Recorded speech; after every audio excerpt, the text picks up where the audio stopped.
بسم اللہ الرحمن الرحیم۔ السلام علیکم۔ ایک نئے ویڈیو میں خوش آمدید۔ شادی کو 10-15 سال ہو گئے، آج وہ یہ کہہ رہی کہ آپ نے میرے لیے کچھ کیا ہی نہیں۔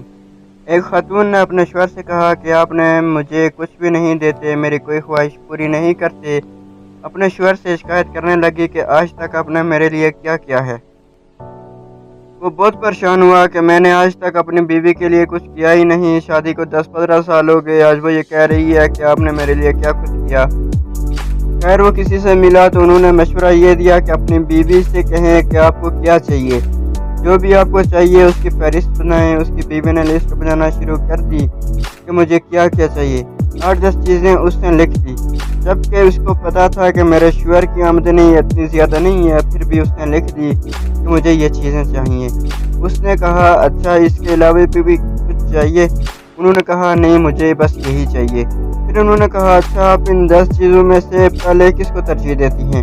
انہوں نے کہا پہلی چیز مجھے گھر میں واشنگ مشین چاہیے، میں ہاتھ سے کپڑے نہیں دھو سکتی۔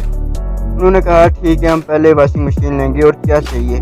مجھے مائکرو ویو چاہیے، میرے لیے کھانا گرم کرنا بہت مشکل ہے۔ اچھا لکھ لیا، 1 2 3 یہ چاہیے۔ انہوں نے کہا ٹھیک ہے یہ میرا وعدہ ہے کہ میں آپ کے لیے یہ چیزیں لاؤں گا، آپ کو اور تو کچھ نہیں چاہیے؟ انہوں نے کہا نہیں۔ اب کچھ وقت گزرا، انہوں نے اپنی بیوی کو وقت کم دینا شروع کر دیا۔ اس کی بیوی کی طرف توجہ کم ہونا شروع ہو گئی۔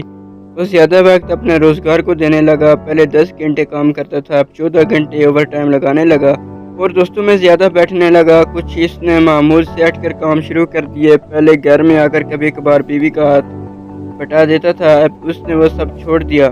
جب کچھ وقت گزرا تو خاتون نے کہا آپ مجھے وقت نہیں دے رہے، آپ اس طرح سے نہیں ہیں جس طرح پہلے تھے۔ اس نے کہا کہ میں کوشش کر رہا ہوں کہ زیادہ سے زیادہ کماؤں تاکہ میں آپ کو یہ چیزیں دے سکوں۔ پھر وہ واشنگ مشین لے آیا، کچھ عرصے بعد مائکرو ویو اوون بھی لے آیا اور فہرست میں جو چیزیں اس نے لکھی تھی وہ ایک ایک کر کے لاتا رہا۔ لیکن اس کی بیوی نے یہ محسوس کرنا شروع کیا کہ میری زندگی میں کچھ چیزیں کم ہو گئی ہیں، اب وہ چیزیں مجھے نہیں مل رہی۔ پہلے وہ آتے تھے، مجھے بڑے پیار سے باتیں کرتے تھے، میرے ساتھ بیٹھتے تھے، ہم لوگ گھومتے تھے، چھٹی کے دن ہم لوگ پارک جاتے تھے۔ اب وہ اس دن بھی نوکری کر رہے ہیں، رات کو 12 بجے آتے ہیں، سو جاتے ہیں، صبح 4 بجے اٹھ کر چلے جاتے ہیں۔ اب وہ مجھے وقت ہی نہیں دے رہے۔ اب وہ بچوں کے ساتھ کھیلتے نہیں ہیں، اب میری بات نہیں سنتے، ان کے پاس وقت نہیں ہے، وہ کھانا کھا کر آتے ہیں۔ اب اس کو لگا کہ یہ تو میری زندگی میں بہت بڑا خلا آ گیا ہے، میرے پاس سب کچھ ہے لیکن میرا شوہر میرے پاس نہیں ہے۔ اس نے دوبارہ ایک فہرست بنائی کہ مجھے آپ کا وقت چاہیے، مجھے آپ کی محبت چاہیے، آپ مجھے فون کیا کریں وغیرہ وغیرہ۔ تو بعض اوقات ایسا ہوتا ہے کہ ہم لوگوں کو پتہ نہیں ہوتا کہ جو کچھ ہم لوگوں کو مل رہا ہے وہ کیا کیا ہے۔ جب وہ چھننے لگتا ہے تب ہمیں اس چیز کا احساس ہوتا ہے۔ یاد رکھیں زندگی میں ان نعمتوں پر زیادہ نظر رکھیں جو آپ کے پاس ہے، تو دل شکر گزاری سے لبریز ہوگا۔ یہ شیطان کی سب سے بڑی چال ہوتی ہے، وہ ہمیشہ ہماری نظر انہی چیزوں پر اٹکاتا ہے جو کسی حکمت کے تحت ہم سے اچل ہوتی ہیں، اور ہم کفران نعمت کے باعث موجودہ نعمتوں کو بھی بربادی کا باعث بن جاتے ہیں۔